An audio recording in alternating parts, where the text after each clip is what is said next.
കഴിഞ്ഞ തവണ കിറ്റ് കൊടുത്തിട്ട് ഏത് രീതിയിലാണോ നിങ്ങൾ കേരളത്തിലെ ജനങ്ങളെ വഞ്ചിച്ചത്, അതേപോലെ ഇപ്പതാ എല്ലിന്റെ കഷ്ണം എറിഞ്ഞു കൊടുക്കുകയാണ് കേട്ടോ.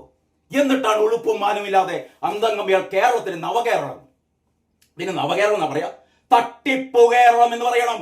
തട്ടിപ്പു കേരള പിറവി എന്ന് പറയട്ടെ. എന്നാൽ പറയുന്നതിന് ഒരു അന്തസ്സുണ്ട്. സത്യം സത്യം പറയുക അല്ലേ.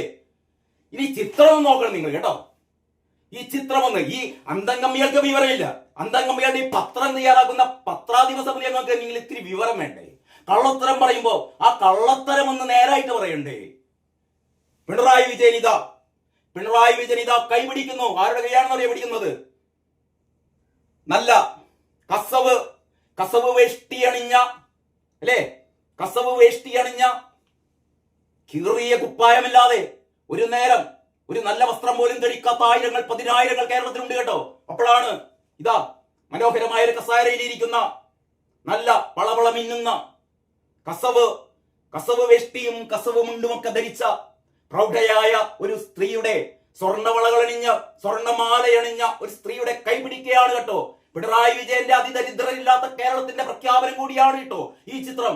ഇതിലൂടെ പിണറായി വിജയൻ പറയുന്നത് എന്താണെന്നറിയോ? ഇരട്ടച്ചങ്കന്റെ ഭരണകാലത്ത് ഈ അടിസ്ഥാന വർഗം ഞങ്ങളിതാ ഈ കടിച്ചു തുപ്പിയ ഈ എല്ലിൻ കഷ്ണം എറിഞ്ഞു കൊടുക്കുന്നത് ആർക്കാണ്? കയ്യിൽ സ്വർണ്ണവളയിട്ട, കഴുത്തിൽ സ്വർണ്ണമാല തൂക്കിയ, കസവിന്റെ കണ്ണഞ്ചിപ്പിക്കുന്ന വസ്ത്രം ധരിച്ച ഒരു സ്ത്രീക്ക് കൊടുക്കുകയാണ് ഉളുപ്പും മാനവും ഇല്ലാതെ. കണ്ടോ ചിത്രം കണ്ടോ? നാണമില്ലടോ നിങ്ങൾക്ക്, നാണമില്ലേ?